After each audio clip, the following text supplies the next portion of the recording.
Welcome back to another exciting episode of the Expansion Project podcast. I'm your host, Fat Tony, and on this show I have casual yet deep conversations with professional athletes, entrepreneurs, coaches, investors, authors, bloggers, musicians, and maybe even myself in hopes of expanding my mind and yours while motivating and inspiring people along the way. Now, the reason I threw myself into that mix just now in the little intro monologue is because this episode is a little bit of an experiment. Yesterday, I was sitting at lunch, and I got an email from someone that I didn't know, and that email led to this episode. So I'm going to read that email and kind of explain how this all went down. So the email I got says this. Hey, Fat, my name is Mike Brewer. I have listened to every episode of your podcast. It has opened my mind and has motivated me in many ways. I love what you are doing. I'm an action sports photographer and filmmaker. As a fellow BMX rider myself, I have loved your work through the years. You mentioned in the Dave Mirra episode that it was hard for you to move on from BMX photography to photographing CrossFit and being a nobody. I would like to hear more of your story branching out into the freelance world of photography after you left Ride BMX magazine. It would be fun to hear a future episode talking about your photography and how you landed jobs and put yourself out there. Thanks, Fat. Love your work and keep doing what you're doing. You can check out my stuff at Brewhouse55 on Instagram or my website, michaelbrewerproductions.com. Now, when I got this email, like I said, I was literally just sitting out on my porch eating lunch, and very quickly I looked at it on my phone. I didn't click on any of the links or really look into who Mike Brewer was, but I figured, you know what, instead of me interviewing myself on an episode or me just typing out a long correspondence email to this guy, I just wrote this email back to him. Dude, thanks so much for the email. Just thought off the top of my head, how about you interview me on this topic for an episode of the show? It would sound more authentic if someone like you who wants to know this stuff was asking as opposed to me talking to myself. Haha, what do you think? Well, 2 emails later, he said, sure. I said, let's do it tomorrow at 9 a.m. And here we are at 9:05 a.m. and we've already hit record on Audition here. So with that said, this is a little bit of an experimental episode. I have on the line right now on Skype Mike Brewer, and he's come up with a handful of questions kind of regarding the topics that he wanted to know about. So I think it's going to be a cool way for me to kind of share some of my experiences as a professional photographer, a little bit of where I've been and a little bit of how I've made transitions in my life. And he hasn't told me what questions he's going to ask. I'm going to do everything on the spur of the moment. And I told him that if for some reason it doesn't work out and this episode is complete garbage, then at least we've had a conversation and he gets his questions answered and we've tried something new. Hopefully it goes well and this actually makes it up onto the podcast. So that's the plan.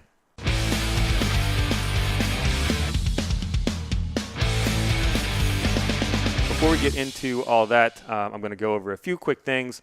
Of course, thanks, guys, for all the great feedback. I keep saying it, and I'm going to keep saying it. You guys are rock stars, and I've got a lot of 5-star ratings, and I've got a bunch of cool reviews up on iTunes. So thanks for doing that. A couple of the newest iTunes reviews. I've got one from @RozzyRips. It says, good look into how and what makes people successful. Interesting to hear the business side of action sports and what it takes to make it. So hopefully you'll learn a little bit more about that on this show today. And I'm actually very excited about this one. @ToddWalk says, relevant, positive, and eye-opening. And this is actually Todd Wakowiak. He was one of the guys that I looked up to riding as a young guy. He rode for DK back in the day, and I loved everything related to DK. And he actually had sent an email personally to Mike Spinner after he listened to that episode. And Spinner forwarded that to me, and I reached out to Todd and was just over the moon that Todd Wakowiak was listening to the show. So thanks for that. And, of course, if you guys want to leave reviews on iTunes, I would really appreciate it, and I'll read some of them here on the show. Also, of course, at theexpansionprojectpodcast.com, I've got the affiliate link banners up for Nutrisuma, Chef Kate's Nut Butter, and Amazon. So click on those links, buy some stuff, and they'll all kick back a little bit of cash to me. Now, without rambling on too much longer, on Skype here with me today, I've got Mike Brewer. So, Mike, thanks for joining me, and thanks for agreeing to this interesting episode here. Yeah, no problem. Thanks for the opportunity. It's awesome. Yeah, of course. If you want to kick it off, just ask me what you want to know about whatever it is you want to know, and I'll do my best to fill you in on anything I can. And I know I told you kind of as you might be preparing for this to get specific. So, just to get give the listeners out there a heads up, I did tell Mike that he could, ask anything and everything, be as specific as he wants.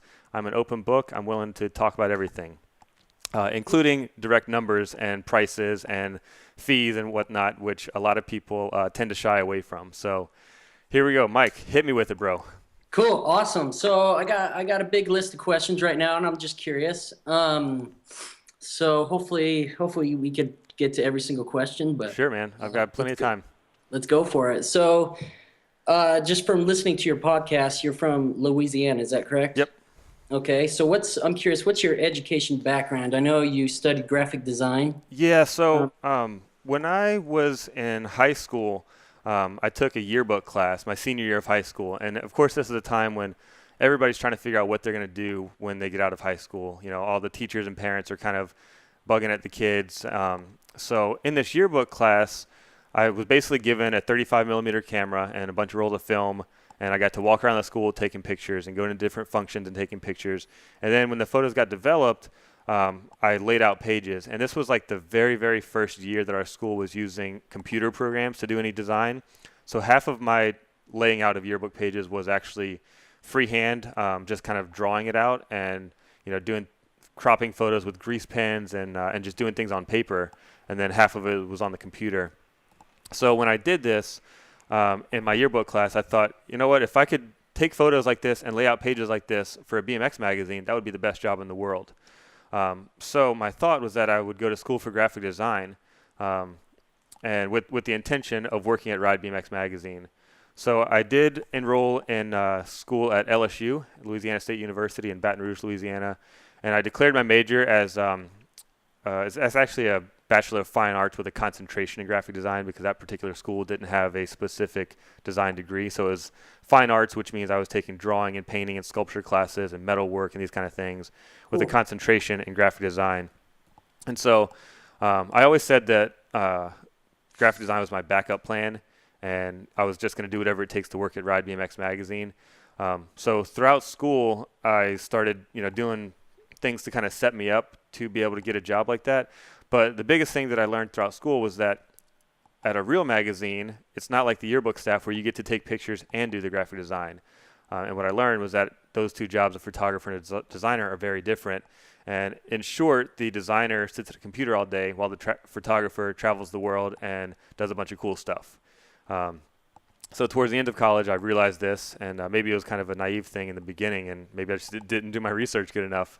But yeah, so I switched my focus from design to photography and took a couple of beginner photo classes. I still finished the degree in design, but at that time I was just really focused on photography, and I was teaching myself how to shoot photos. Cool. That's awesome, man. You kind of, I think, I forget which episode it was, but you kind of like skimmed over how you got into Ride BMX magazine, how you sent out photos and did like a little article on a couple events you went to. Mm-hmm. How did that all go about? I'm curious how you landed that job, because it's your dream job. I'm sure you're pretty stoked about it. Yeah, this is definitely a story that I've touched on quite a bit in different interviews, or I've wrote a blog post about it. Actually, on my blog is just blog.fattonybmx.com.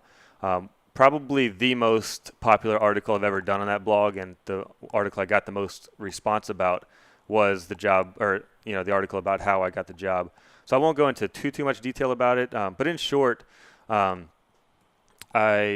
just did a lot of stuff. So I was in college, and I didn't have a lot of expenses. I was doing odd jobs just to make enough ends meet. I took out a little bit of student loans. I did have some help from my parents. So I didn't need to focus a lot of time and energy on working at that time, which gave me a ton of free time to do personal projects. So, I mean, just to ramble off a quick list of things, I put on events with a buddy of mine in the area, like different ramp jams and music type events and stuff. Those got noticed over the years, and we made those into pretty big events that got some publicity and coverage and stuff in the magazines and videos and whatnot. The same buddy of mine, we both basically co-produced a BMX DVD with our local scene. One of my class projects, I had to make a calendar page, and I ended up not only just making one page, but I made an entire calendar, and each page featured a different BMX rider in a different spot throughout Louisiana. So I made a Louisiana BMX calendar. Um, That's cool. at one point, I got a job for my college magazine. So campuses have a campus newspaper or whatever, Yeah. and ours also had a magazine. So I got a job for the magazine, and while working there, again, I wanted to do photography and design. So I asked the editor if I could do that, and she was like, "No, like you're the designer, just stick to design." And I was kind of like, "Well, fuck you. If I want to do all this stuff, I'm just going to do it." So I went off and kind of basically produced my own magazine. And so just as a personal project, I wrote, photographed, designed, and put out a 40-page magazine that ended up kind of being a self-promotion piece because a lot of it was like stories from my life and stuff.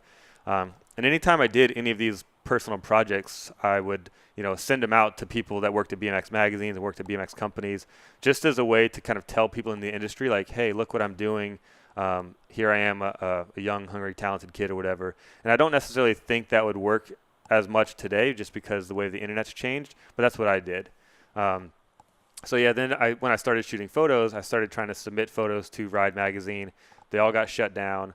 None of them got published, but that was when, like you're talking about, I mentioned this in one of the previous episodes, I started sending photos and saying, hey, if you won't put them in the magazine, how about you let me have a web gallery on your website or whatever, and I won't get paid or anything, but you'll get some content, I'll get my name out there, and the biggest thing was that I was able to keep in touch with the guys at the magazine that I wanted to work for.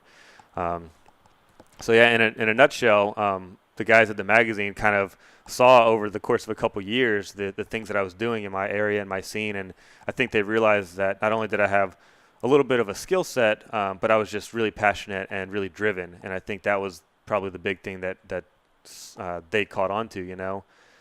Also during that time, I ended up taking a road trip to California where I just called the guys in the magazine and said, hey, I'm in the area. Can I stop by and meet you, finally face to face and see the office or whatever? And of course they were like, yeah, sure. Come check out the office. Come meet us, So I got to meet Keith Mulligan, Jeff Zielinski, and Ryan Fudger, as well as the publisher at the time, or the president of the company, which was really cool.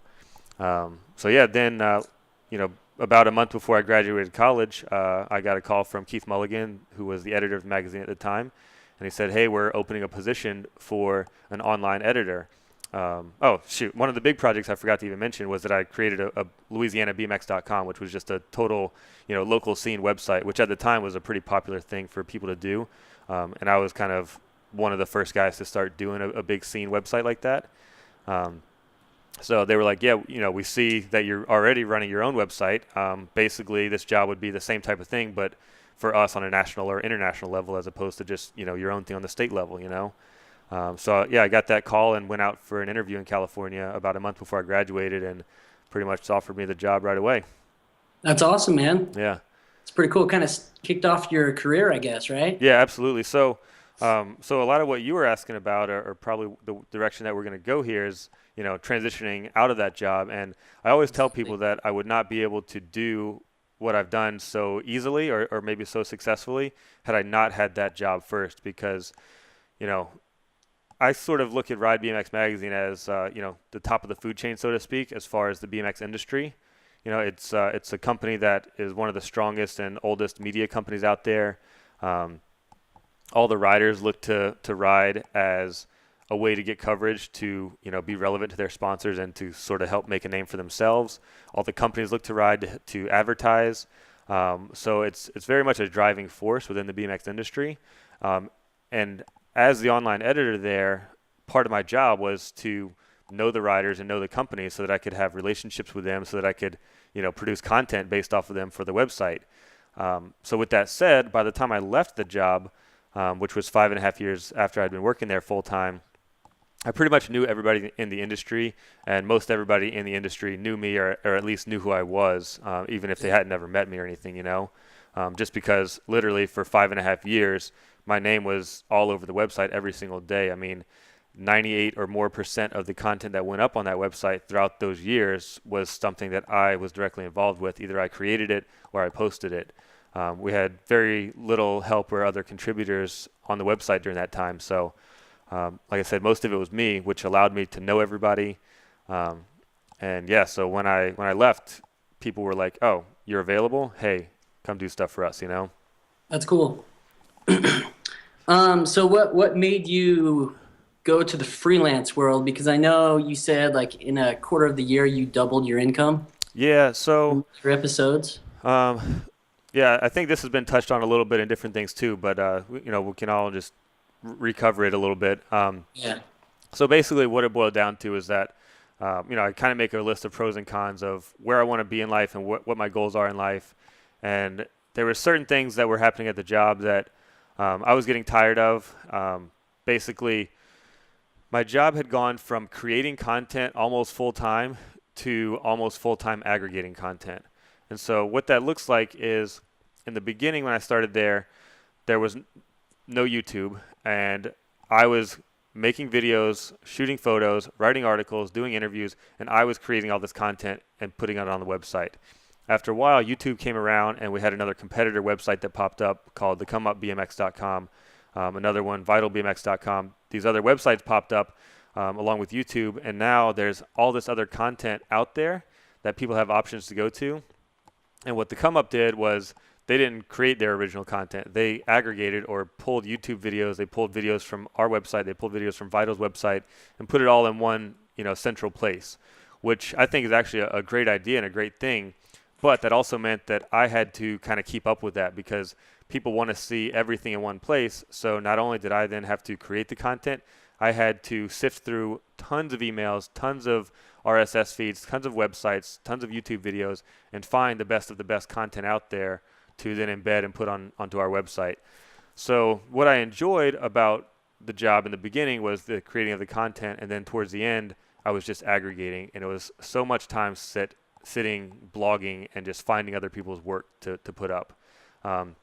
So the nature of the job changed quite a bit. And at first, that didn't bother me that much because I looked at it as, oh, this is an evolving industry. I'm going to evolve with it. I'm going to keep learning and growing with it, and this is still exciting. But it seemed like for probably the last year or 2 years, it was like the same thing every day, and I wasn't changing. I wasn't growing. And it got to a point where 2 out of the 3 guys that ran the magazine were just very different personalities from myself. And the magazine and the website is such kind of a niche and personal thing. Like you want it to have a certain vibe and you want it to have a certain attitude and a certain voice. And those guys didn't feel like I had the same vibe and voice that they did. And we just really didn't see eye to eye. And they were super bummed out on how I was kind of representing the company. Which this part of it is something I don't ever talk about all that much publicly, I guess, just because it was kind of a weird situation where basically I had a year review. Corporations every year, they sit you down and say, this is how we evaluated your performance. And my last review, they were basically like, yeah, your work's great, but we don't really like your personality, which was a pretty weird thing for me to hear, and it was pretty hard to digest. And I'm very good at kind of taking criticism on myself, and I really appreciate when people tell me shortcomings in my personality that I could work on and fix. And so there was certain things that they pointed out that I was like, okay, I can understand that, and I could work on that to become a better person. But then there were certain things I was like, man, I don't want to fix that about myself. Like, I don't think that part's broken. I think that's who I am, and I'm proud of that person, and this is how I want to be, And that person that I wanted to be was different than what they wanted the website and magazine to sort of feel and look like. So honestly, it boiled down to they put me on a 90-day probation, and they were like, hey, you either change these things about yourself or you're going to get fired. And again, I don't even know if I've ever put this out there publicly. I usually tell people that I just kind of left or whatever, but that was kind of the ultimatum. And so the next day after that review, of course, this is like weighing heavily on me. The next day I got an email from a guy at Fuel TV that was a producer that I had been in touch with just from previous stuff in the past. And he was like, hey, are you still looking to do, on-air TV work? We've got a position opening up. We think you'd be great to be on this show called Action Sports Plus as our BMX kind of correspondent. And I was like, holy shit, like if this isn't a sign, you know what I mean? That's awesome, dude. Yeah, worked out. So I talked to him and I was like, yeah, I definitely want to do it. But I need to talk to my boss about it and stuff. And I'll try to make a long story short, but basically my boss was like, no way, there's no way you can do this. You can't leave a half a day early each Monday or whatever and be on television. And the bigger part of it was that, again, I was representing the magazine and he didn't like how I was representing it. And so he didn't want me on TV as a representation of the magazine. Yeah. So that was a little bit weird. And I thought, okay, going back to that pros and cons list, if this job now is holding me back from other goals and other things that I want to do, then is this the right thing for me to stay at? So I decided that I was going to leave, and I probably would have left like that week if I could have, and I'll explain that in just a second, and just taken the TV gig, even though it was only a guaranteed, I think it was 13 episodes, and I think it was only like $300 an episode or something, like something really, really low payment, like not a livable wage at all. But Yeah. I saw it as an opportunity, you know what I mean? So I probably would have left right then and there, but I was in the middle of getting an investment property. It was my first rental property that I was working on getting, and so I was in the loan process, and basically I had already, had an offer accepted. I was in the middle of the process with the bank, where if I would have quit my job and gone to closing, they would have relooked at everything at closing and said, "Oh, you just quit your job. Like now you don't have the income to get this property." And so, if anybody's dealt with loans or anything in the past, if you either take a large chunk of money out of your bank, or if anything changes with your employer, or any big changes at all financially happen while you're in the middle of getting a loan, they basically pull the plug and say, "Nope, we can't give you a loan. Like you're unstable." Um, Yeah. so I kind of just held on, and I was like, "Look, I'm going to finish getting this, um, the property, and then I'll put in my notice to leave or whatever." So that's exactly what I did. Unfortunately, so the property worked out great. I still have that. That's a solid investment still, which is awesome. But unfortunately, by the time that happened, and I was able to put in my 1 month notice to leave, the TV gig was no longer available, and they had already started the show, and it was kind of just too late to jump on board with that. So I did end up going in for a couple of like screen tests or whatever, but the TV show didn't last that long, and they had already kind of established their format without me, and they didn't want to throw a new person into the mix.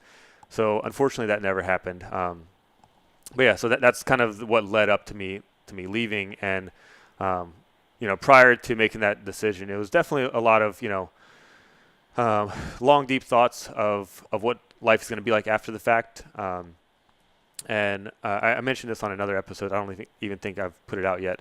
But what I did was I looked at all my funds of, okay, I have this much in my savings account. I've got this much in my checking account. I have a 401k account over here that has a little bit of money into it. And worst case scenario, I can break that open. I've got some money in this investment account that I created. Worst case scenario, I can dip into that. And so I sort of looked at my finances, and I was like, okay, if I quit this job today and don't get another paycheck for 6 months, then I'm still going to be able to pay all my bills and pay everything that I need to, because I knew, I've got a budget sheet. I know how much my monthly expenses are. So I knew that I would be fine. And so I looked at it as like, dude, 6 months without making money, like you're going to make money. You know what I mean? Like there's no Yeah, way for I can sure. go 6 months without getting paid. Like I'm going to get bored. I'm going to figure out something to do, Yep. So I said, fuck it. I'm not going to try to line up another job or anything. I'm going to hope this TV thing works out. Again, it didn't. But yeah, I just said, okay, I'm done, and put in my notice, and that was that. So 2 days after I turned in my gear and was my final day at the job, I left for a month in Thailand, Laos, and Cambodia, where I just went and traveled with a buddy of mine for a That's solid cool. month, and kind of hit the reset button and had a lot of talks with my friend along the way of what life's going to be like afterwards. And it was a really interesting feeling being out in foreign countries, thinking to myself, okay, this is like a crazy worldly experience, but when I get home, my whole life is different now. And I didn't know what that life was going to look like, but it wasn't scary at all for some reason. Like it was Yeah. exciting, and I felt very freed. So you were asking about doubling the income and stuff. So I'll just kind of go ahead and start jumping into a little bit of that. So, Cool. so yeah, like I said, I didn't line anything up, but I did have my computer with me, and I was doing emails and stuff. And so the only thing I did before I left for that trip was I sent out an email to all my contacts saying, "Hey guys, I'm no longer with Ride. Here's my email address. Let me know if you guys ever need anything." And that was it. So while I was going on that trip, I got an email from Ally Sports, which was the parent company that owns the Do Tour franchise. And they had a YouTube channel that they wanted to have BMX content on. And I think that it was already existing, but they hadn't done a whole lot with it. And they emailed me and said, "Hey, we would like you to be basically our main BMX video producer." Cool. And that was honestly like one of the most amazing things that I could have asked for, because for a solid year and a half, they had a list of about 9 different videos that I could pick from. And they basically said, "Hey, here's 9 videos. Here's how much each one pays. Here's the parameters of how long each one needs to be and the format it needs to be in. Do these videos with any pro riders you want and send them to us. And so there were some months when I would make 2 videos just locally here around SoCal, and I would send it in and I would get paid. And there's other months where I was like, hey, I want to go to Australia this month and hang out with some friends. So I'd go to Australia, hang out with all my buddies over there who are all pro riders. That's awesome. And while I was there, I would make like 12 videos while we were just hanging out at the skate park. And so I came back from Australia, turned in 12 videos, and got paid for those. And that was like the dopest gig ever, because they never said, hey, we need this on this date, or they never said, hey, you're giving us too many videos, we got to cap your pay. They never said, like, we can't use this video. It was just an open-ended thing that was like steady money coming in. As much as I wanted to produce, that's how much I would get paid. So that was like the first big, like, you know, I'm on this trip, I get this offer, and I'm like, fuck yeah, I'm good. You know what I mean? So that just kind of fell into place for you. That's pretty cool. Absolutely, man. Also on that same trip, I got an email from Fox Clothing Company, who I'd done a bunch of freelance work with over the years. And they were like, hey, you know, on such and such a date, can you fly to this city and shoot a store opening? Like they were, you know, having a brand new store in a mall opening, and they wanted some photos of the store. And it was, you know, a date after I got back home. And I was like, fuck yes, I want to do it. You know what I mean? So then I had another job lined up. And then I got another email on the road from Brett Banasewitz, who's a professional BMX rider, lives in Indiana. He owns a skate park. His dad emailed me and said, hey, we're having a contest at our skate park. Can you come and cover it, you know, and just make videos for it or whatever. And so he offered to pay me a certain fee to come and cover the contest. And then I was also able to sell either the same video or a different video to Fuel TV or ESPN or something. There was some kind of way that I sort of like double dipped on that trip where I got paid from 2 different places for going and filming the contest. And that was interesting because, like I said, I was gone for a solid month in Asia. I flew home and literally had my roommate pick me up, repacked my bags. I was home for about 2 hours total and went right back to the airport and flew to Indiana to film that contest. And I was filming the very next morning.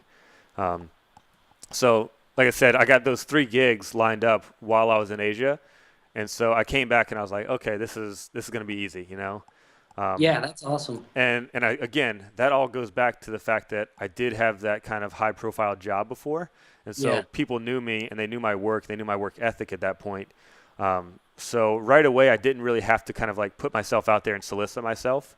That didn't come until a little bit later. Cool. Well, that's pretty cool because I guess you kind of established your name. Your name was already out there in the BMX industry, so it just kind of worked out for you. Yeah. Because that's definitely a tough move to just like dive into freelance. You know, I started doing that at the beginning of this year, and it's kind of tough getting your name out there because, you know, who am I? I'm nobody. So, right. So where did you work before?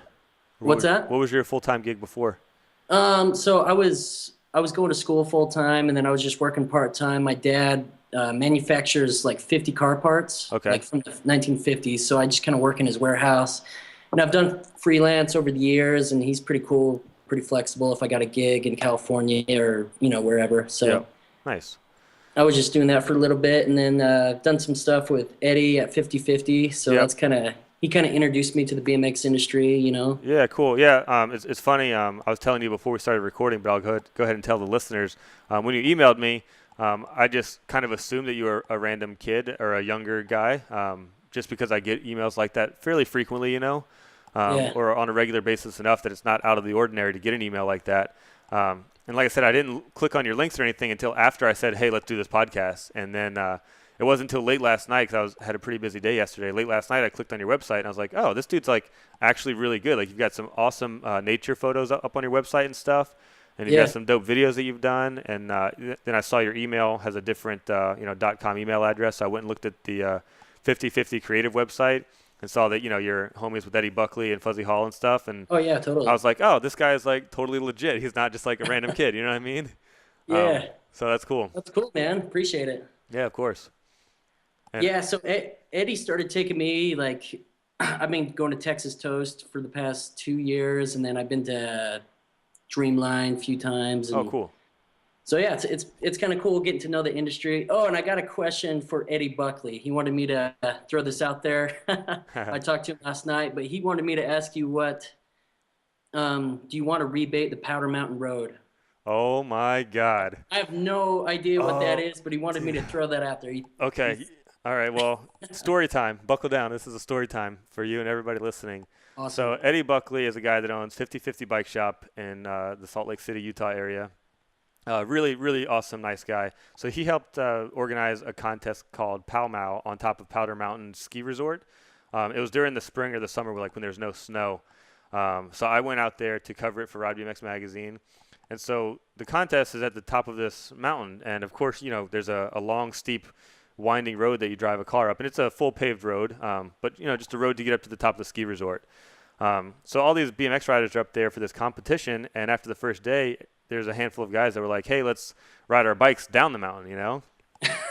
Steep road. It's very, very steep and very long. I think it's probably close to 7 miles of like straight steepness. I think it's the longest, steepest road in the United States. It's something Really? like that. It's pretty gnarly. Shit. Yeah. Okay. So Yeah. that helps put it into perspective a little bit. Yeah.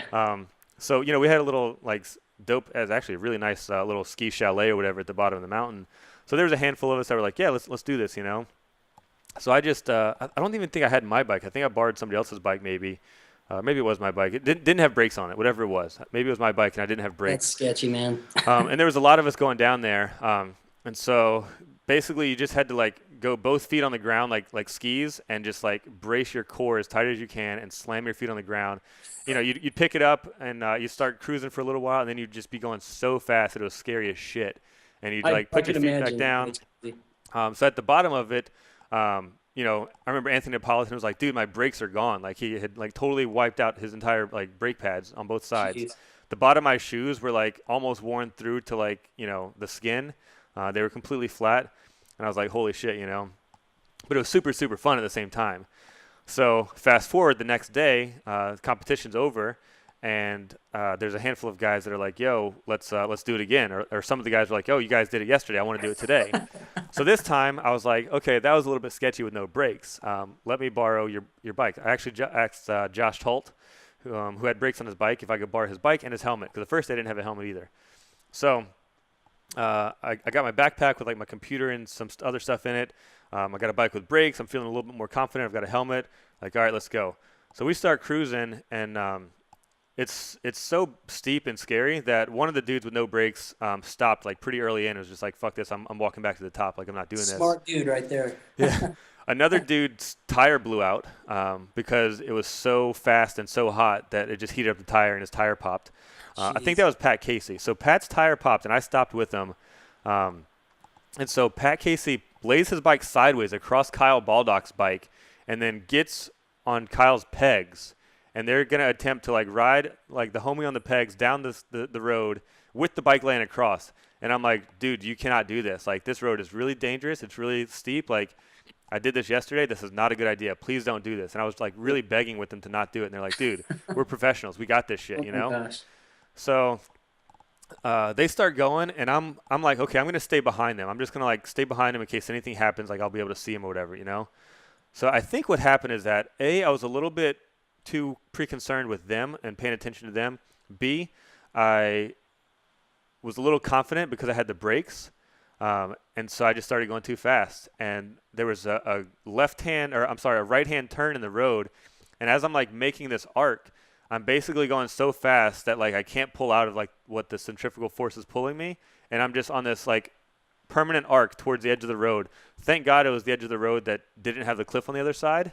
Oh yeah. And so I'm just looking at it. And I'm like, there's nothing I can do right now to pull out of this curve. Like, I am heading straight for the edge of the road. There's like these giant rocks and chunks of rock everywhere. There's absolutely nothing I can do. So I screamed fuck at the top of my lungs, hoping that Pat and Kyle would hear me in front of me. And I remember it felt like it was in slow motion. I remember seeing my Oakley glasses fall and thinking, oh, damn, my glasses are going to get scratched. And the next thing I know, I'm like tumbling like a fucking motorcycle crash. And somehow I like bounce up to my feet almost like a cat. And there was a car on the side of the road that had stopped to watch us. And Pat and Kyle on their crazy like two-person bike stopped. And I thought it was because they heard me. Turns out after the fact I learned that it was because they had another blowout. They didn't even hear me. They had a blowout and they looked back and they saw me and they came like running back up.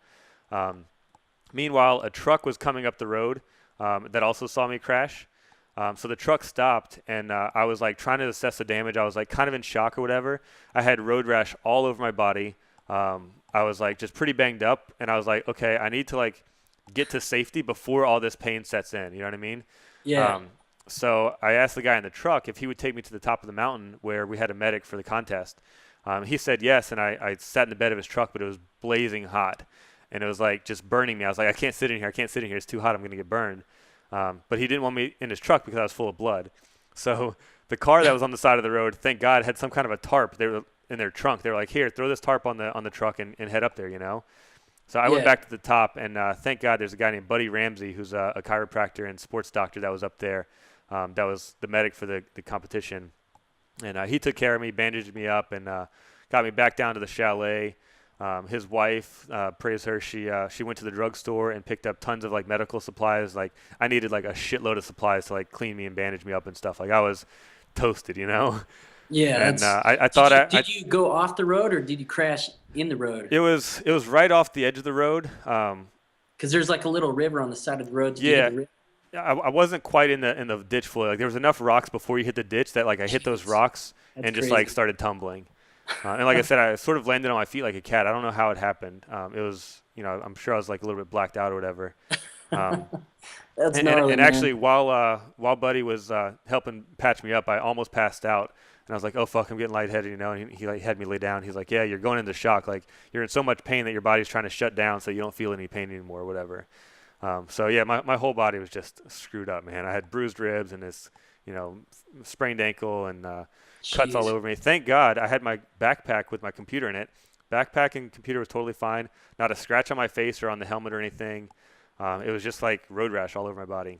That's crazy. So I yeah, was up there that day actually, and I remember it was a pretty hot day too. yeah, man.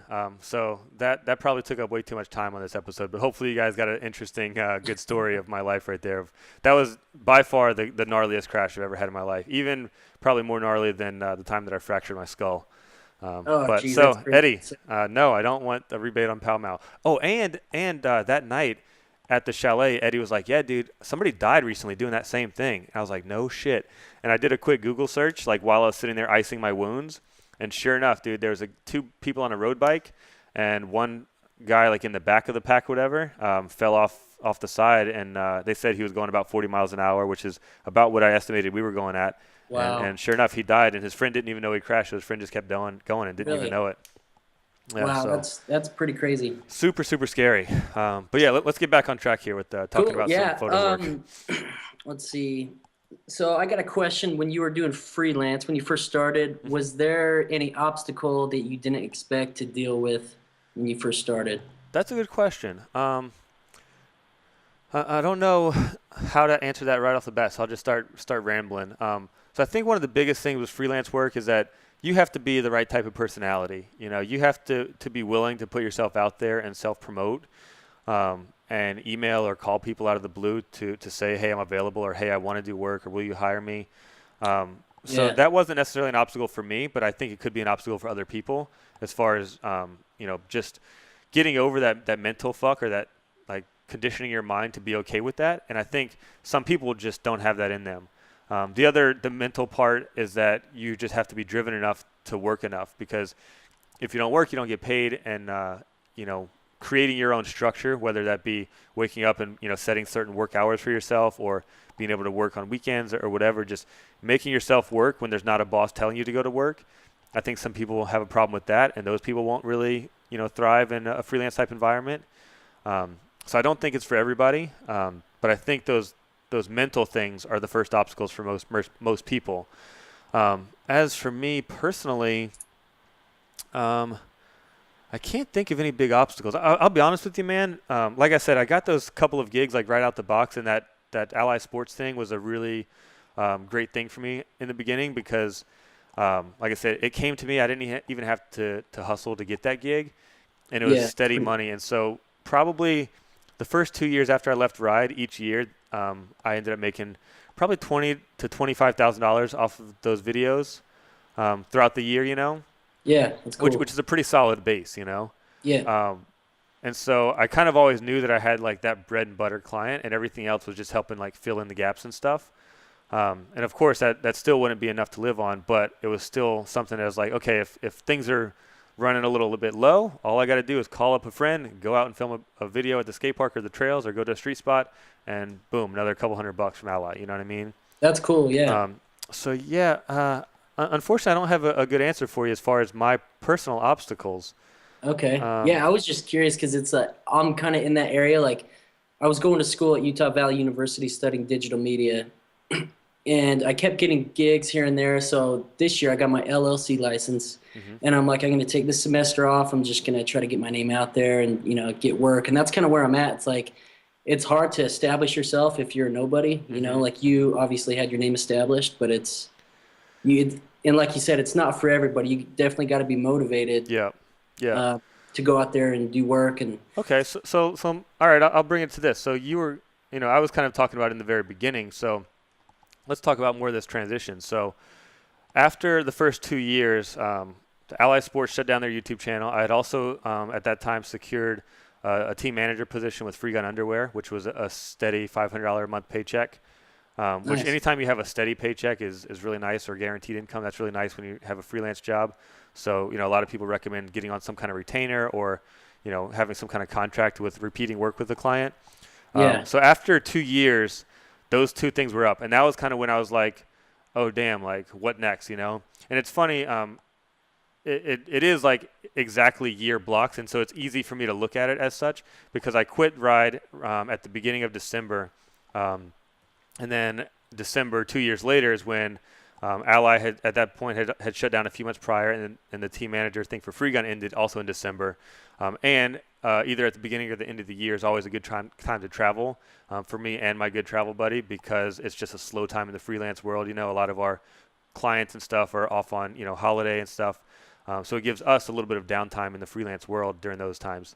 So I had a trip planned to Guatemala and Belize for the entire month of January. This was 2014, so it would have been last year. So on that trip, again, my buddy and I were talking about like, okay, well, I don't have the Ally, I don't have the Free Gun, like, what am I going to do? And at this point, that's when I was thinking like, okay, I need to get away from BMX. I need to, do something a little bit different. I'm burnt out on it. I want to change. I don't know what that change is going to be. So on that trip, traveling is a great time to think about things and decompress and kind of declutter your mind and think about things without having the chaos of your everyday life. Yeah. So my buddy and I, we'd be hitchhiking in the back of a pickup truck to go, try to find some waterfall, and we'd be discussing this topic. We'd be laying on top of a sailboat in the middle of the Caribbean, like going to different snorkeling spots, and we'd be discussing this topic. And That's so awesome. we never like sat down and like hashed out things on the computer. It was always just like really organic, like discussions, which is Yep. really great for me. And so I remember actually on top of the sailboat, it was dope, man. We took a sailboat for like 3 days and just went to different snorkeling spots. And Dude, that's pretty sick. That's we, a life right there, we man. camped out on these tiny little like atoll islands that like nobody lives on and stuff. And it was dope. So as we were out there on the boat, she's a business consultant actually. So she's actually a great person to talk to about this, and she does marketing.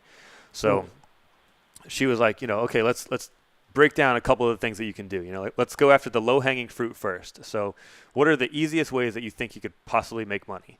So I was like, okay, not thinking about anything BMX. Let's look at this. Okay, I've got tons of photos. Like, let me try to sell some of my photos. So I can print photos and try to hang them up in coffee shops and get paid from the coffee shops or whatever, selling them different places. It's like, Yep. okay, write that down. Cool, that's low-hanging fruit. That's easy, right? Next thing is the gym that I go to. So I go to a CrossFit gym. I'm friends with most of the people there. I know the owners pretty well. Like, okay, I think that could be low-hanging fruit. Maybe I can offer my services to people in the gym of, let me do a photo shoot of you in the gym just so that you have personal photos of you looking like a badass. Yep. I figured I can charge about $300 per photo shoot, take a couple hours each. Like, that should be low-hanging fruit, right? And then after that, it's like, okay, what's more difficult? All right, well, trying to secure clients within the CrossFit industry, because that's essentially what I wanted to do was more fitness and CrossFit type work. So I was like, okay, there's a bunch of brands. Like, how do I go after these brands? That's the part I was like, okay, I don't know. I need to figure that part out. So let's go home and go after the low-hanging fruit and start trying to figure out the next steps of the bigger, harder to get fruit. So what did I do? I spent like $500 getting photos printed and buying a bunch of frames, I printed 5 pictures 5 times. So like, 25 photos total, 5 photos each. Um, and I started going to coffee shops and I was like, hey, I'm a photographer. I'm local. I'd like to hang up some work and try to sell it in here.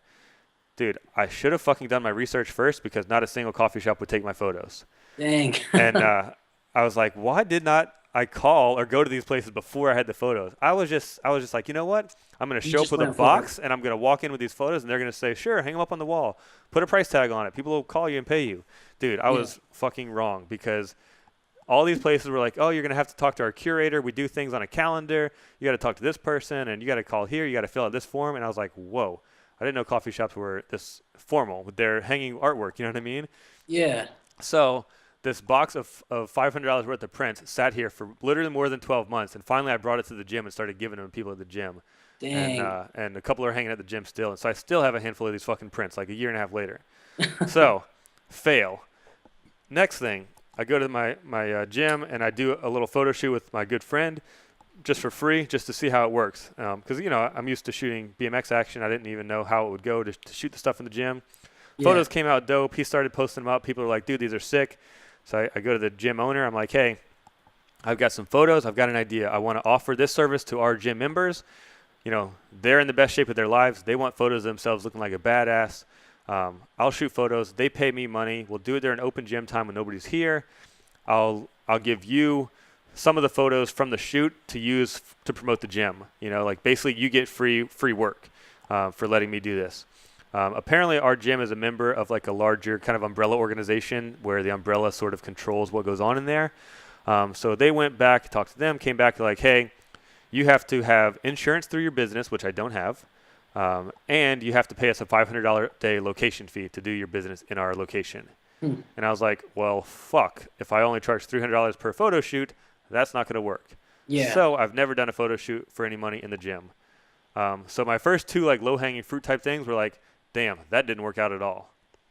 So the next thing I was like, okay, well, like I mentioned, Fox Clothing Company sent me to shoot a store opening, and when they did that, that was like the 3rd time they sent me to shoot a store, and it was literally set up a tripod, fixed lens, and shoot the store from 80 different angles, give them 75 or 80 photos of just an empty store because they want to show like what their retail space looks like. It's long exposures, super easy if you know how to work a camera and a tripod. Yeah. And on one of those shoots, I actually, did a little research of how other people shoot interior photos and noticed that a lot of guys use a 14 millimeter wide angle lens that's not fisheye. So the lines are straight so the walls don't look like they're crooked or whatever or bowled out. So I actually ordered one of those from B&H Photo. It was like $2,500. Used it for 3 hours while I shot the store and then sent it back because that was a lot of money for a one-day photo shoot. That's expensive, yeah. But I wanted to try out the lens without having to rent it. So I did that, and I literally shot maybe 150 photos on that lens before I sent it back. So from that experience, I was like, you know what? That was actually kind of a cool experience of shooting interiors. And, being a big dreamer and traveler, I look at photos of like, these luxury bungalows in the Maldives and these like dope resorts over the water in Fiji and Bora Bora. And I'm like, dude, somebody's getting paid to fly over there and shoot these photos. Like, I want to do that. So I kind of combined those ideas and I was like, all right, I live in Southern California. There's a lot of really expensive houses out here. Let me try to make money by shooting houses. So another part of this whole deal that I kind of forgot to mention is that not only did I want to move a little bit away from BMX, I also wanted to be home more and not have to travel as much for my work. So I figured if I shoot these houses, I can hopefully be in some dope luxury properties. Sure, it's not a bungalow over the water in the Maldives, but maybe it's going to be a couple $1 million house in Hollywood or whatever that's going to be sick, and I'll be like excited to hang out in there. And it's going to give me a way to make money for my photos without having to travel. So I reached out to a person I used to work with that's now a real estate agent, and I was like, hey, how does this work? How do you, as a real estate agent, hire photographers, and how much do you pay them? What do they deliver to you? Tell me how the whole process breaks down. She emailed me a little bit of a response, and I was like, okay, let's meet up in person. I want to pick your brain more about this. So I met up with her and her husband for lunch, and her husband is actually a motocross photographer, and every once in a while, he's actually shot properties too when they needed somebody, kind of a last-minute decision or whatever. So I picked their brain, and they were like, yeah, this is how it works. You can get paid, if you're lucky, $500 per house. This is what you can expect. This is how you have to do it. But you need a portfolio first. I was like, okay, step one, get a portfolio. So next day, I went out on my bike, and at this point, I also bought one of those 14 millimeter lenses used off of eBay. So it was like half the price instead of 2,500. I got on my bike, put my camera and tripod in a backpack, started pedaling around, found a couple dope houses, shot the outside of them, went back, edited them. I was like, okay, cool, this is a good start to the portfolio. Drove to Newport Beach where they have even bigger, nicer, more expensive houses. Did the same thing, just drove around. That's a dope house. Let me get out and take a photo of the outside of it, Did you just like poach it? Did you ask the homeowner to No, take a no, picture? I You didn't just ask went for it? anything. I just went for it, man. One guy out of that came out of his house and was like, "What are you doing?" And I was like, I just went up to him, introduced myself, smiled, shook his hand. I was like, "Hey, I'm an aspiring real estate photographer. You've got a really beautiful home. I'm just trying to make a portfolio. If you don't want me to use this photo, I won't." He's like, "Oh, okay." He was kind of confused. He was an old guy. He was like, "Yeah, sure, carry on." Awesome. So yeah, only one guy had a problem with it. Nobody else said anything. So now I had a handful of exterior photos, and I was like, okay, this is a start, but I need interiors. How do I do that? So I remembered I was friends with this guy who's kind of an old school BMX guy. He had a pretty nice house. I was like, hey, can I come and shoot some pictures in your house? Yeah, sure, why not? I went and shot like one photo of his living room, one photo of his dining room, one photo of his backyard. I was like, okay, maybe I can use some of these photos. Like they weren't that great, but they were okay. I had a friend who lived in a pretty nice place in Hollywood. I was like, hey, can I come shoot photos in your place? I got there. The only thing I could shoot was the kitchen. I was like, all right, well, fuck, one more photo for the portfolio. I started telling friends, I'm like looking for interiors to shoot, put a Facebook post out. I called a few friends or whatever, like, do you have any leads? And one guy was like, hey, I've got a friend that does custom cabinet work, and he does some pretty nice houses. So I had met this guy once before. I hit him up. I was like, hey, I'm trying to shoot photos. Like, I can shoot your cabinets that you've done. I'll give you some of the photos to use for your portfolio too. So he was actually working on 2 or 3 houses. I can't remember. I think 3 houses up in the Hollywood area. I met him up at the job site, shot some photos of some really nice houses. And I was like, all right, I have barely just enough to make a website. So I got on Wix, Wix.com is the platform that I use to build websites these days. Got on Wix, built up a website in a day or two or whatever, based off of what my friend had told me, the real estate agent, of what she looks for in a photographer. She said, we want people that can deliver photos quickly. We want them to be like a certain price range. We want them to be, delivered fast. What was the other thing she said? Whatever she said, I basically took notes of it. It's like, okay, you want this, this, and this. Oh, they want somebody they can call in the last minute because everything's last minute with real estate agents. So I basically wrote like an about me page or whatever on the website that was like, I deliver fast. I can come at the last minute. You know what I mean? Everything she said she wanted, I just said, I do this, I do this, I do this. Catering That's cool. 100% to the audience that I was going after. And actually, I think this is the first time I'm going to throw this out there. If anybody wants to check it out, I actually started using my real name for that real estate thing because my friend said, using Fat Tony is not going to sound professional or whatever. Yeah. And I kind of wanted to keep like that identity separate because I didn't know how it was going to go. So AdamTaylorPhotos.com is my real estate photo website. So I put it up, I sent it to my friend, and I was like, hey, what do you think about this? She's like, cool, that's all you need. I was like, sweet. And she was impressed because, she had lunch with me and basically gave me, feedback and tips and ideas and a direction. And 1 week later, I had a fucking website and was like, hey, I did exactly what you said. You know what I mean? That's pretty fast, and that's So- probably pretty impressive to her. Exactly. So that's the kind of thing that people look for. And I did that, not only for myself, but for her because I knew that she could send that to all the other real estate agents in her network. And if she knows that I'm fucking serious about this, then she's going to, co-sign even harder for me. Totally. So I sent it to her, and she was able to send it out to some people. But then what I did was I went and acted like, okay, if I'm going to buy a house that's $3 million or more in Southern California, how am I going to look for that house? So I started, just searching for homes that, a rich person might want to buy or whatever. And then whoever was selling these homes, I would copy that email address of the real estate agent. And so by doing this, I found a ton of different real estate offices that sold higher end properties. And I ended up collecting probably 400 emails and just sent out an email blast to 400 people that I didn't know who they were. And I was just like, hey, I'm a new photographer. I'm offering discounted prices on my rates, for first-time clients. And this is what I do. And one of I think the very first guy to call me was like one of the biggest players in the Hollywood real estate game. I mean, like the fucking man. Like he's been on all the TV shows about like the high end listings and stuff. He's been on news That's channels. cool. Like, he's got homes that are like $40 million and stuff. Dang. And at this point, keep in mind, I had not even shot an entire house. I had only shot like a living room here, a kitchen there, a backyard Yeah. here. So I didn't even know how long it would take me to shoot an entire house. So he called me. He's like, "Hey, I want you to shoot 2 houses in one day." And I'm like, "Oh shit!" Like this is like the biggest dude out there, and he wants me to do 2 places. So I just was like, "Sure, I can do it, no problem." I have to show up early because it's 2 houses and because there might be traffic. And really, I said I had to show up early because I didn't know how fucking long it was going to take me. You know what I Yeah, mean? And that's a I just big wanted to make sure I project. had time. So I shot the houses, and meanwhile, I'm learning how to shoot a new style of photo. I'm learning how to edit a new style of photo. And it was just a completely new process of, not only learning how to do those things, but learning how to, find the clients, keep the clients, make the clients happy.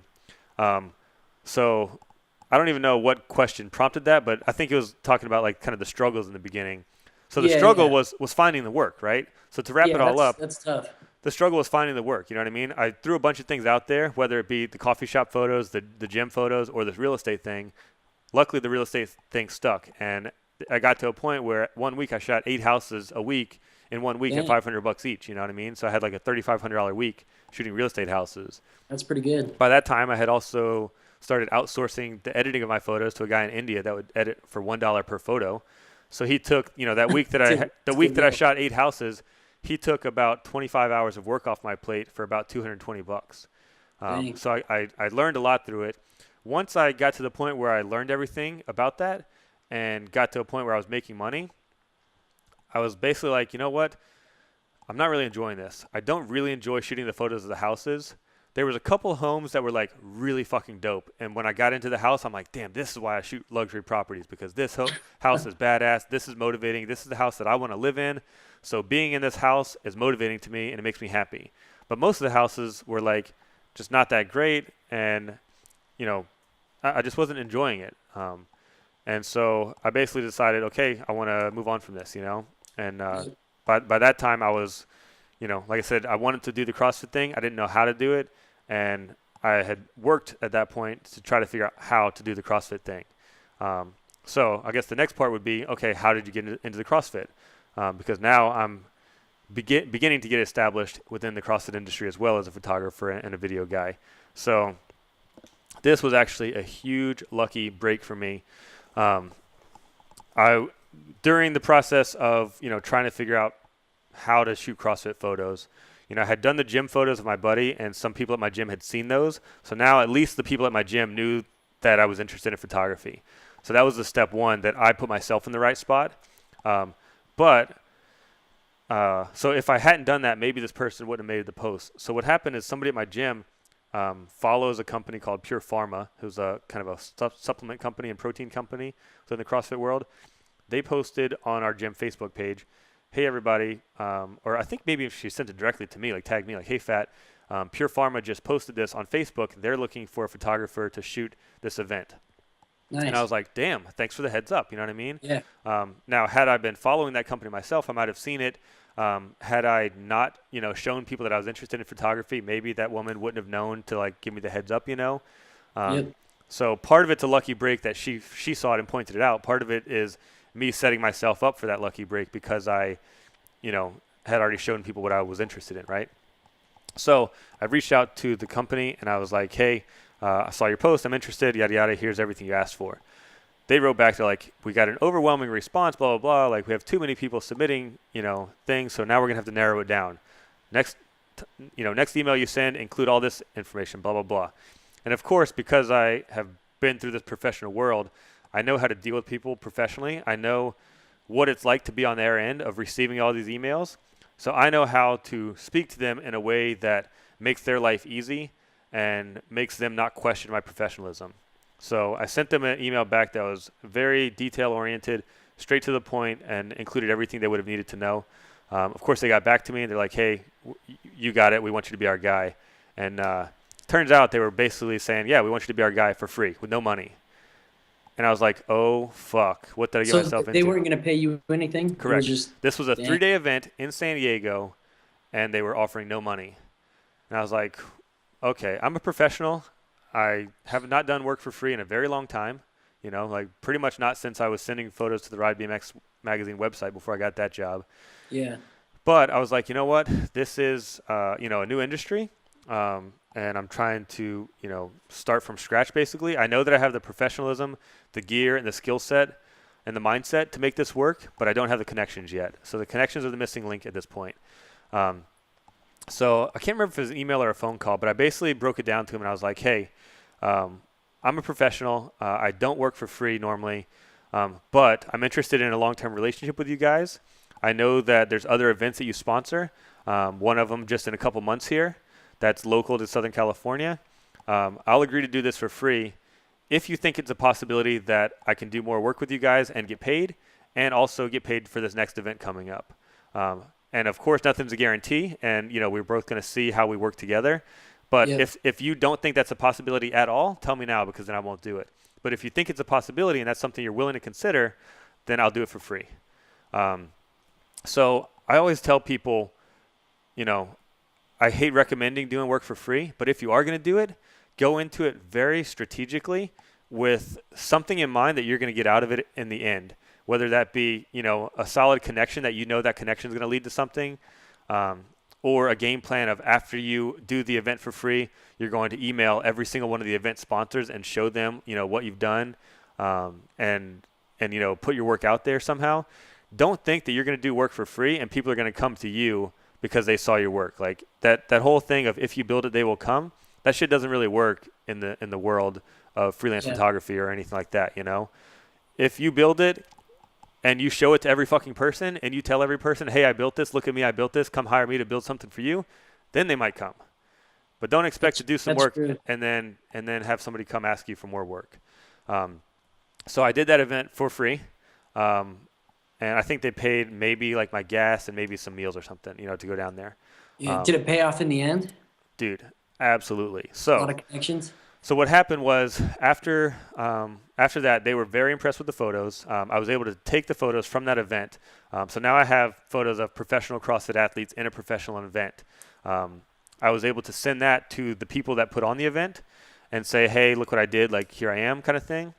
They were very impressed with them. And now they know who I am. They haven't hired me for anything, the actual company that put it on. But I also caught wind of another company that had started their own series of events called the Grid League. And I had listened to some podcast interviews with the CEO and the founder of the league.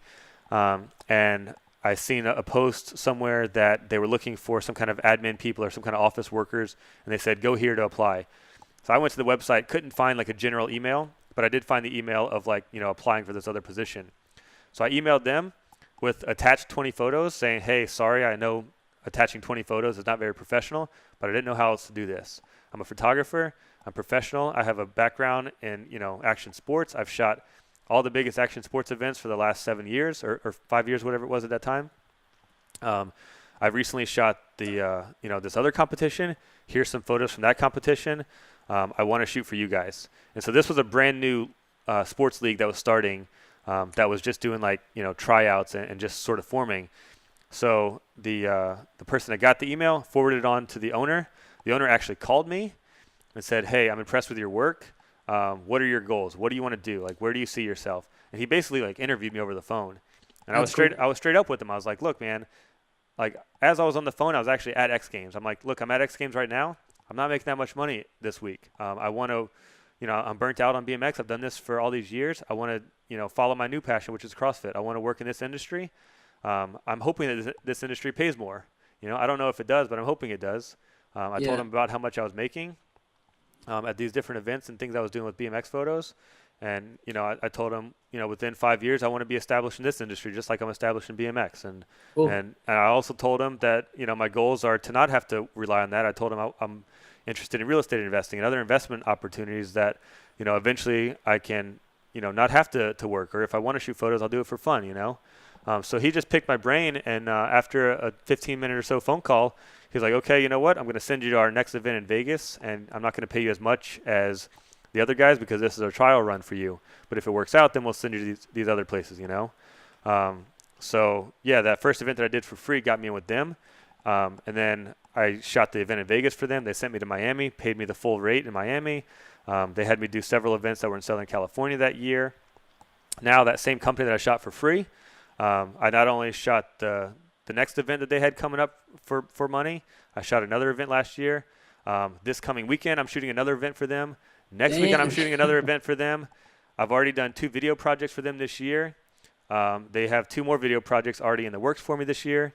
So all that paid off. So again, That's cool. I don't recommend doing stuff for free, but when you go into it with a very methodical strategy and game plan in mind, and if you take that I've got a hustle attitude away from for the free thing, and you work as if you're getting paid and you bust your ass and show them that you're willing to bust your ass, I think you can really get some great things out of it.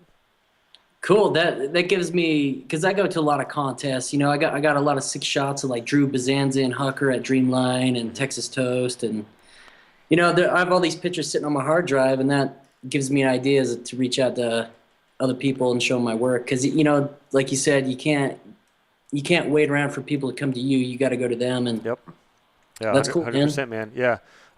So in BMX, it's a slightly different ballgame because if you go to Texas Toast, if you go to Dreamline, you can take those photos and even potentially sell them. If you show up as a spectator and shoot a photo, you could potentially, sell that to Drew Bazansen's sponsor or whatever if they need it or want it, Yeah. At these other events that I've been doing, you're under contract where you're not allowed to shoot or give away the photos.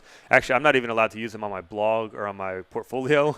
A lot of them. Dang. Yeah, they have some pretty heavy contracts at these CrossFit type competitions and stuff. And each one's a little bit different, but it's definitely a different strategy of how you make the money with these types of events as opposed to what I was doing with BMX, Just to give you an example, when I go to X Games, I'm going there in a couple weeks. I line up work ahead of time with companies like Fox, Redline. In the past, I've done stuff with Mongoose Bicycles, DC Shoes, Monster Energy.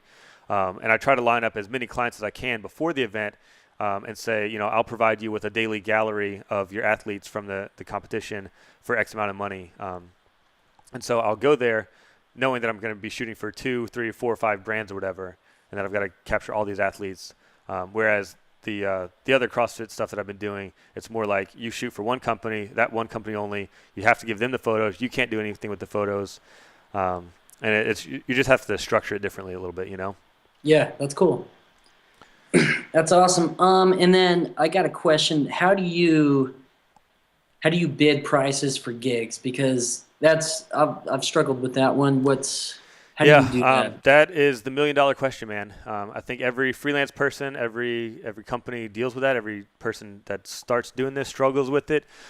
So photography has been basically my full-time income for the better part of 9 years now. And I'm still learning stuff about bidding, negotiating, pricing out stuff every day, It's very, very difficult to have a set price structure. Recently, I've worked on having a set price structure more than I ever have in the past. And so there's no easy answer for this. So I'll just keep rambling like I have been. A lot of people will tell you to find out what your time is worth and try to get paid based on that. I think that's one way to look at it. I like to look at it as how much value are you bringing to the client. Yep. One photo for their Facebook page or their website is not as valuable to them as a photo that's going to be used as a full-page ad in a magazine. So they should be paying based on the value that the image or video is bringing to them. In BMX, unfortunately, which is the industry that I've made up until now most of my money in, it's a very small industry with very small checkbooks, at least at this point, Seems like the BMX, it's pretty small, and it seems like it's kind of dying because everybody has Instagram. People could post photos and it's changed tremendously over the years. I've talked to guys that were doing this way before I was, and they said that back in the day before even digital, it was easy for them to make $5,000 on a photo shoot or something because they were the guy with the camera. They know how to work the camera. Now everybody's got a digital camera, so your skill set seems less valuable because, hey, I've got, an $800 DSLR with a kit lens, and I can shoot an 18 megapixel photo also, Why do I need your photo? So you have to kind of restructure how you add value to people, And again, a lot of what I did was add value by giving these people fast delivery photos on their competition athletes. So yeah, their team manager could get out there and shoot some photos, but I can get better photos. I can deliver them faster, and I can get the access on the playing field or whatever, or something like that. Um, so how to price photos and videos? Yeah, it's a tough one. It really is tough. I say everything is a case by case basis. I never like to tell people over the phone, because I like to have them written out what they want, and I like to have me written out.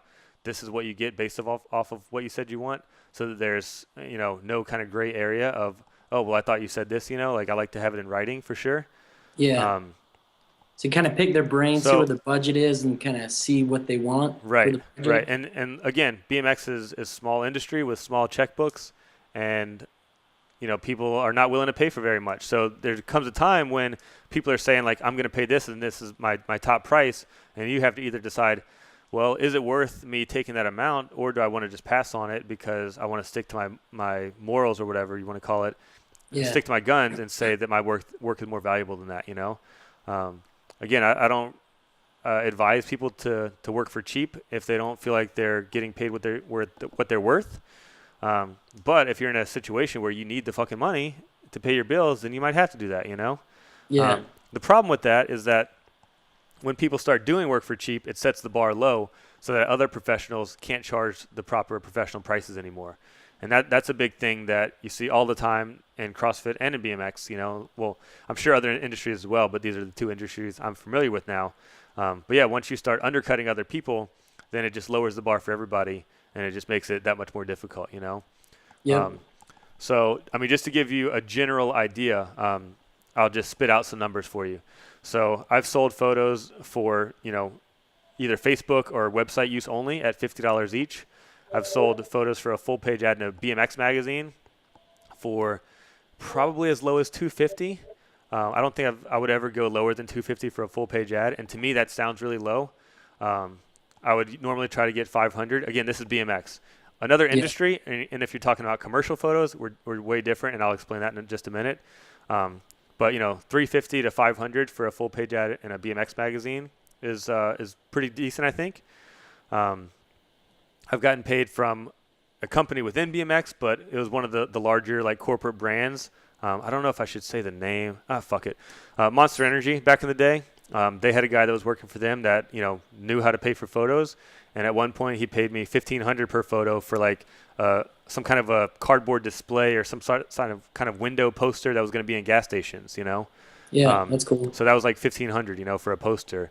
I've gotten $1,000 per photo a handful of times before for autograph posters of like, let's say, Axe body spray. They're gonna endorse an athlete for X Games, and he's gonna be out there signing his poster and giving away autographs. So a bigger company like that, I got $1,000 for the poster, and I think a lot of people might think that's pretty low too, honestly. But it's a matter of what does the industry dictate, So if it's another industry, that might be a lot more money. But you have to stick with what people are doing in your industry. And I think a lot of people are afraid to talk about the prices that I am. And I even have reservations about it myself, because if you say something that does sound low, then, like I said, it shoots everybody in the foot. And I don't want to shoot myself in the foot, and I don't want to do that to anybody else, Yep. So hopefully, me talking about this doesn't do that to anybody or whatever. But I want to be as transparent as possible, and I told you I'm willing to talk about anything and everything. Cool. So let's keep rolling with it. So that's some good examples.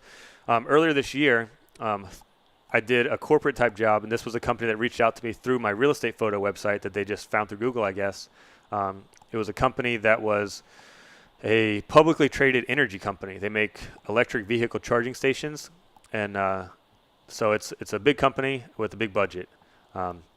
They wanted me to shoot some vehicle charging stations that are in a parking lot. So just this metal box sitting in a parking lot. I know that I don't know that much about commercial photo pricing, so I reached out to a friend that does know more about it.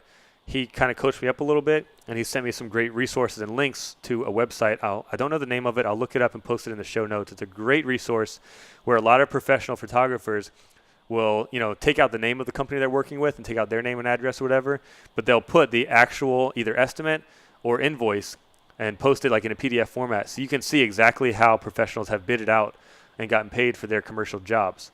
So I looked at a handful of those and came up with an estimate for this company, and I bid them at, I think it was around $4,000 for 15 photos of, these metal boxes in a parking lot, which I was like, thought, okay, I'm going to set up my tripod, maybe a flash or two, and it's the easiest job in the world. After I sent them the estimate, they came back and they're like, okay, we're going to have a Tesla there. We're going to have a BMW. We're going to have a couple models. We're going to need shots of these different types of cars with this station. And I'm like, whoa, whoa, whoa. Having cars and models is a completely different photo shoot than just boxes in a parking lot. Like, that's like a production. You got to rent lighting equipment, all this stuff. Yep. So I went back, and again, that's why we have it in writing. So I went back and said, this is going to require a different quote. Here's the quote for that. I bumped it up to, I want to say like somewhere around 7,000. And that included, some lighting equipment and bringing on a second assistant and a lighting assistant. So bringing on 2 different people to help out, coordinate everything. So that was like a $7,000 job for 15 photos. And, I broke it down into all these different things of, lighting equipment rental, X amount of dollars, assistant fee, X amount of dollars, processing photos, X amount of dollars, like licensing fee per photos, X amount of dollars. And again, I got that based off of this website that, again, is a really great resource that breaks it down. In the CrossFit world, there's kind of almost an industry standard of when you do a competition that it's like $1,000 a day to get paid for the competition, which is a fair rate for the shooter, but the company gets a really fucking good bargain for that price because for that price, basically, you're turning over all your raw files, and they can pretty much do whatever they want with the photos. Now, because the competition organization puts a stronghold on it and says you can only, use this photos for this company. You can't sell them to anybody else. You can't use them for your portfolio. It's kind of like, to me, it doesn't matter if I give up all the raw photos because I can't do anything with them anyway. But if you think of the value that's bringing to the company, if they use 1 photo for a magazine ad, that's easily a $500 value. If they use 50 photos for, their Facebook, Instagram, and their website, that's, easily another $1,000 or $2,000 value there. So the value starts stacking up for them super quick. So you look at a 3-day event, that's $3,000 for your day rate, plus your travel expenses, plus like a per diem for food and stuff. So the expense on that company side might be like, $4,500 or whatever. You get your cut of $3,000, minus the expenses or whatever. And the company's getting a really great value out of it. Again, you might have to negotiate that with some people, and hopefully people in the industry aren't pissed off at me right now if anybody hears this. But it is pretty much an industry standard. There's a lot of, supplement type companies, protein companies, clothing companies that all kind of pay right around the same rate, Cool. So hopefully that gives people kind of a good cross section. And I don't know, Yeah. like I said, I like to live transparent. If anybody wants to know like actual numbers on shit, dude, I'll fucking tell you. I don't care. I keep Awesome. everything on a spreadsheet. I know throwing it out there. Yeah, I mean, like I said, if there's any other specifics of numbers you want to know, I want to be an open book, and I want to tell my experiences, again, not in a bragging way, but in hopes of helping other people, Yeah, So I had a photo shoot with Fuzzy Hall for the 200th issue of Ride BMX. I got a full page cover of him in a full pipe. Mhm. It kind of worked out good because I'm directing a documentary about Fuzzy right now. Oh, So cool. we were just on our way back from TJ Lavin's house doing an interview with him, and Fuzzy sponsored by Jaybird. So they're like, "Hey, we need a photo of you for the new 200th issue of Ride." So we found a full pipe on the side of the road, had a cool photo shoot there, and I'm like, "Well, what do you know?" It was tough for me to like sell it, Yep. So I'm like, "Well, I'm kind of starting out." So I sold it for $250, I think. So For a full page. for a full page. So yeah, that kind of gives me an idea. Yeah, that it was, so that's not horrible. I do think you sold yourself short. yeah, For that that's what I was company. thinking. If that was a BMX company that has 5 employees that work out of a dingy warehouse, maybe you'd be stoked in 250. But that's I don't know a lot about Jaybird, but I do know that they make headphones, and Yeah. I know that they're non-endemic to BMX. So that's another thing is the endemic versus non-endemic. When it's a company that is a core BMX company, you typically don't get paid as much. When it's non-endemic, meaning a different corporation outside of BMX that's marketing within the BMX industry, you should definitely get paid more for that. So for a company like that, I probably would have tried to get like 750, and then been happy if they talked me down to 500 maybe. Yeah. But I think they probably would have gone for 750. Cool. But at the same time, it I was do kinda know that. tough 'cause they they wanted to put me on a retainer for like social media for them. So I'm like, I don't want to be like too expensive, so they wouldn't use me in the future. Yep. So But that's that's a problem too that a lot of people run into is that, if you don't want to be expensive in the beginning, then they expect you to stay cheap throughout everything. yeah, that's So true. you're Yeah, setting their expectations pretty low, and then when you do raise your price, they're gonna be like, "Whoa, why is this price raised?" And then you have to yeah. try to explain, why you're adding value to them, like your cost of living, all this kind of stuff. So that's a thing that I would say to watch out for. Cool. Yeah, that's good to know. Appreciate it. Yeah. Um, let's see. I got a question. What do you do with your money? Do you put from like your shoots? Do you put it back into your business? Do you buy equipment for it, or how do you manage your money owning your own Yeah, good. business? That's a great question. And obviously, anybody that listens to the podcast knows I like talking about money For and sure. personal finance and managing money. And honestly, this is something that I've been struggling with the breakdown of it a little bit over the last, I would say, year and a half, because things aren't as steady as they were. Like I said, when I had the Ally gig and the free gun gig, I sort of knew a little bit better of how much I could expect each month. And so I could easily take a certain percentage each month, or, at the first and the 15th of each month, what I would do at that point was, automatically transfer like 1,200 into my checking account for my savings account for, living expenses. And I would automatically at the first of the month transfer like $416 into my Roth IRA account. Once those two gigs stopped, things aren't as steady anymore. So it's really hard to do things on a schedule. For example, last month, I'm pretty sure I didn't get a check for a single dollar in all of April. But right now I've got probably from 2 weeks ago when I did a photo shoot through a couple weeks from now, like I have a bunch of gigs lined up right now. So April, I basically didn't have anything. And now I've got probably about 12 grand worth of work that's either completed or lined up. But I'm still That's waiting on cool. that money. You know what I mean? Yeah. So with that said, it's really hard to take money out on a scheduled basis. So what I'm trying to do now is out of every paycheck, take 10%, put it into my either my Roth IRA or my traditional IRA, depending on what my financial advisor tells me to do. And I'm unclear on that, because there's a certain one that you're supposed to put into, and this is all based off of like how it benefits you on the tax side of things. So 10% goes to one of the IRA accounts. Another 10% goes to my personal investing account, which I do mutual funds through that. Another 10% goes to my real estate LLC business account, because I want to keep building up that account as well to work on getting more properties. So basically, I'm trying to do 30% right off the top into my investment vehicles. And so instead of taking, like, let's say I get a check for $200, and then 2 days later I get a check for another $300, instead of like doing that percentage every time, what I'm trying to do is only deposit paychecks the 1st and the 15th of the month. So if I get a check on the 5th, I'll just wait till the 15th and collect a few checks to do it all at once. That way I can have, a grand total of, let's say, $4,000, and then I can take 10% of that instead of, dispersing money, because it's all time consuming, and it's all either through computers or writing myself checks and depositing it from my phone to a different account. Does that make sense? Yeah, that makes So when sense. you're transferring money, it's like, why make 5 different transfers as opposed to waiting till one time of the month to make those transfers once during that month? So my personal photo business or marketing company, whatever, I have a business license, because you have to have that in the city of Long Beach to file your taxes here. So I have a business license that I pay for, and my business name on there is Fat Tony Enterprise, and it's listed as a marketing company, because when I went to get the license, they said, what kind of company are you? I said, well, I do photography and video production and writing and design. And they're like, okay, well, you need a business license for all of those. And I was like, oh shit, no, I have a marketing company. And they're like, okay, well, then that's one business license. So basically I say that I'm a marketing company, that I market through all these different things: design, photo, video, writing, whatever it is, you know what I mean? Yeah. But That, that company, Fat Tony Enterprise, is not set up as an LLC. So I'm just, filing as a sole proprietor or an individual right now.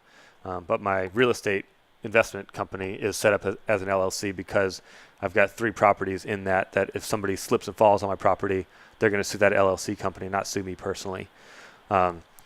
So yeah, I've got my checking account that, I put all the checks into that checking account. And then from there, I try to do a set amount, twice a month into my savings account. All my checks that I deposit go into my savings account first. From there, 10% goes to those 3 different things I talked about, so 30% off the top. Then I try to transfer money over twice a month for the regular monthly expenses and buying things and stuff. Again, that's a little bit hard to do on a schedule now because of how shifty things are. Excuse me, when money's coming in. I would love to get it back on a schedule more so, but right now I'm just waiting on checks to come in and stuff. So it's kind of hard to do that.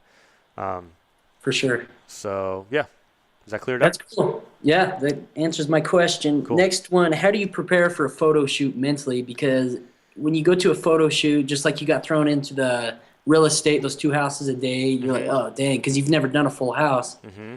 Or if you're at a BMX shoot, you're outside, the clouds are going in and out of the sun, the lighting's changing. How do you prepare for that? Dude, I'm going to give you a quote that is one that I think about all the time, and I'm pretty sure I've mentioned it before.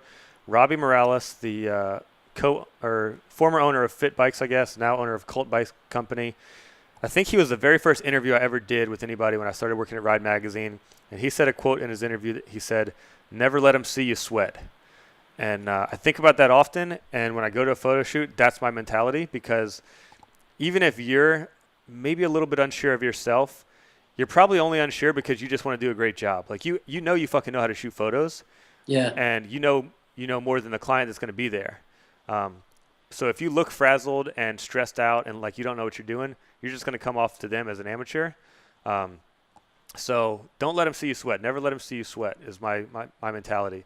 I show up. I like that quote. That's cool. Even if it's taken me a long time and I'm like, oh, fuck, like, I got to readjust this. I got to readjust that. Like, man, I'm struggling to figure this out. I'm struggling on how to get this flash to make this to look the way I want it to, I just try to stay calm. I tell myself, like, you got this. Like, you're going to figure this out.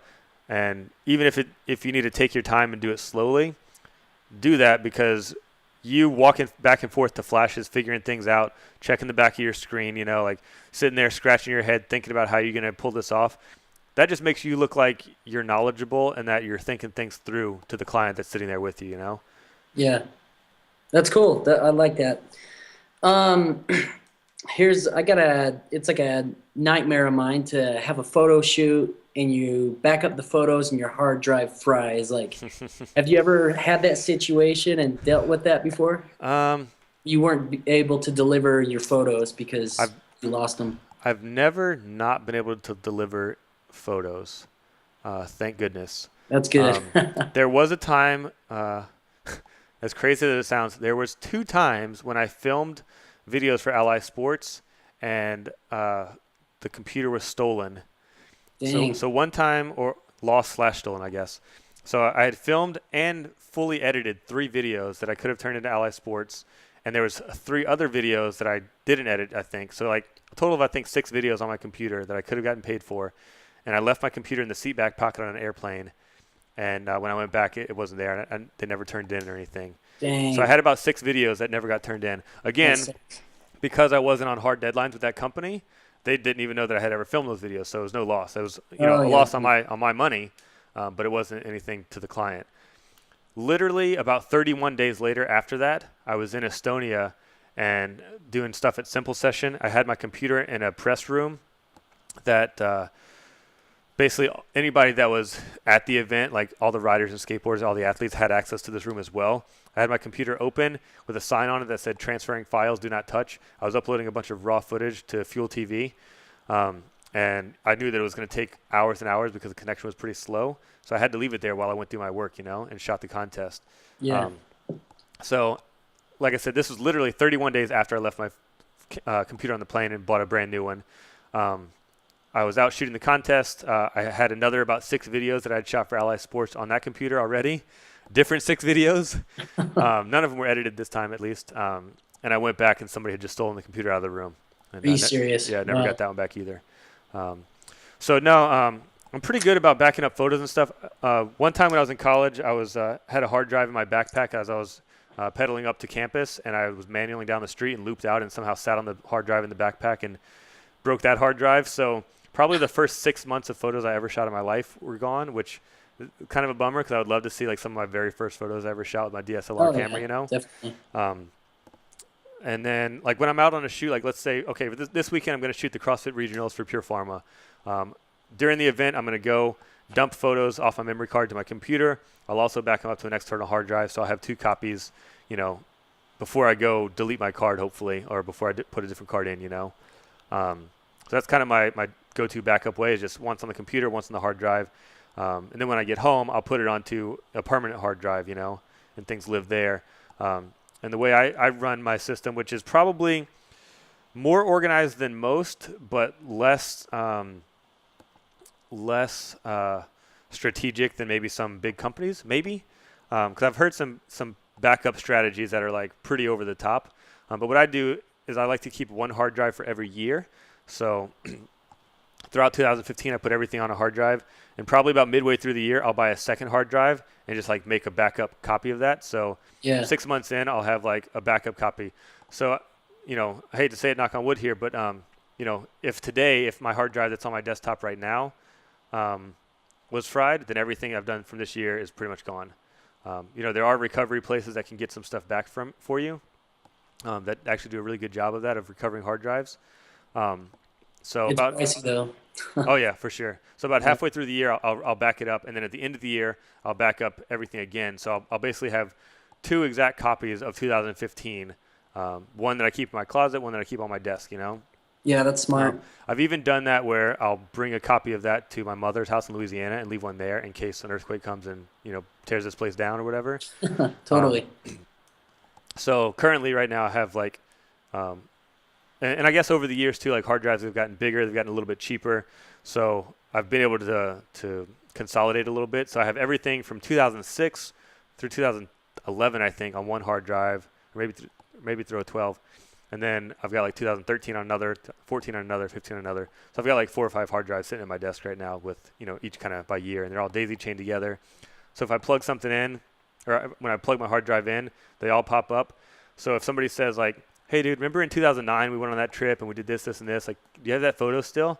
I can plug in, you know, one plug, and within a minute and a half or so I can find that photo because it's organized and it's all there, you know?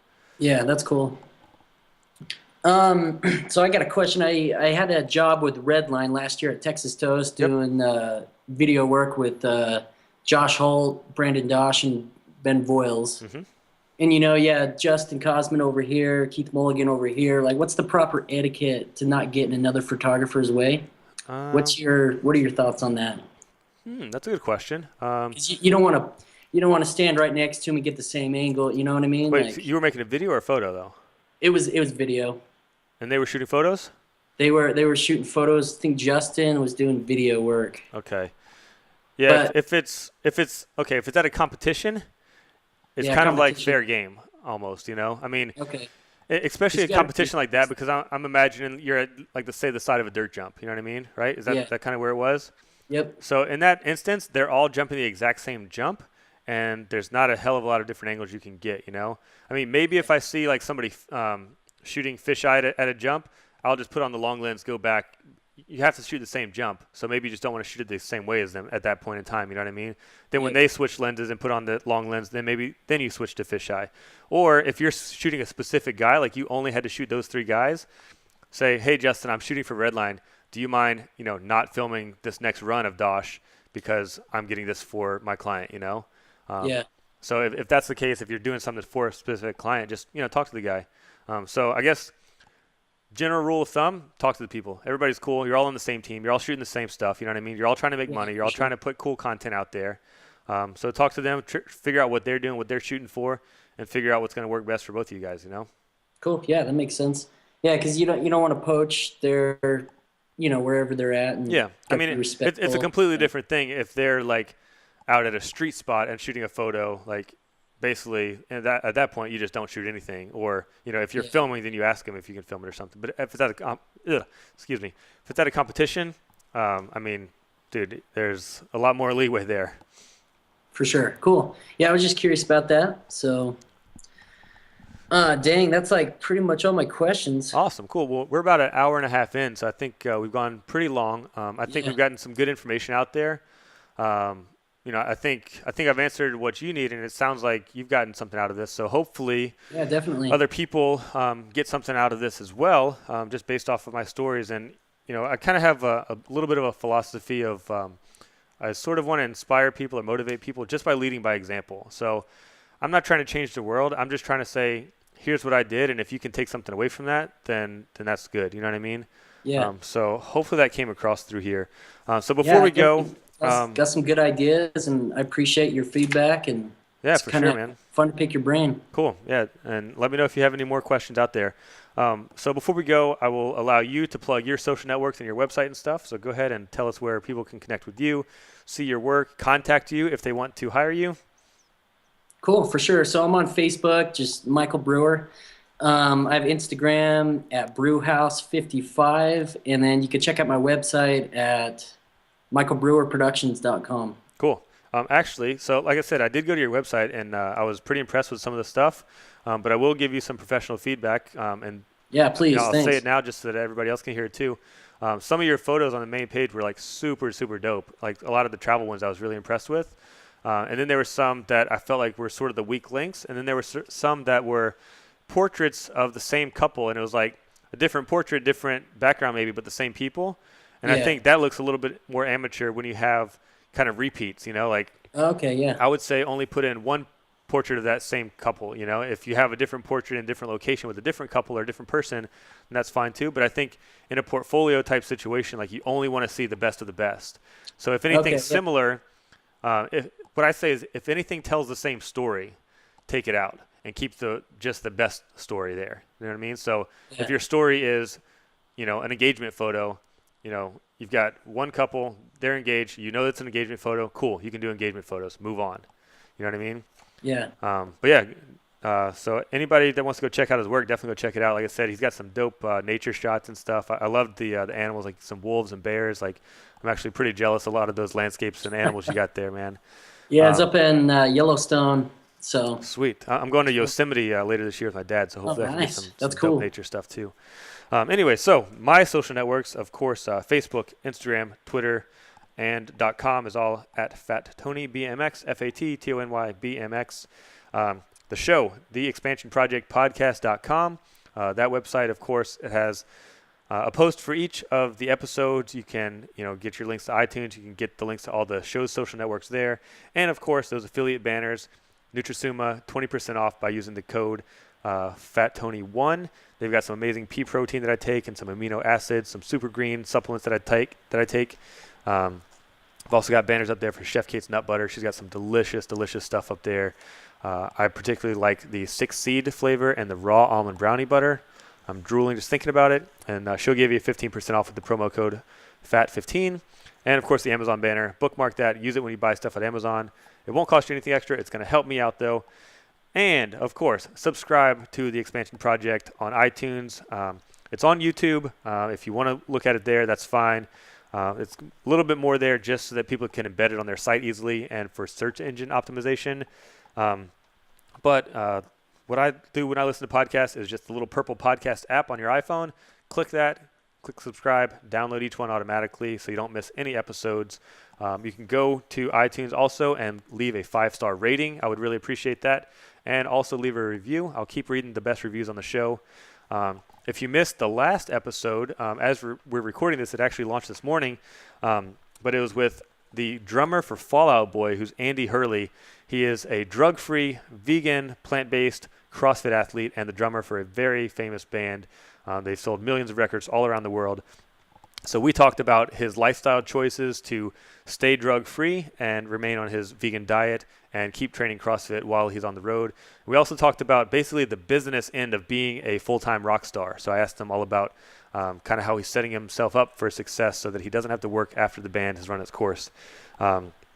Our next episode is going to be pretty cool as well.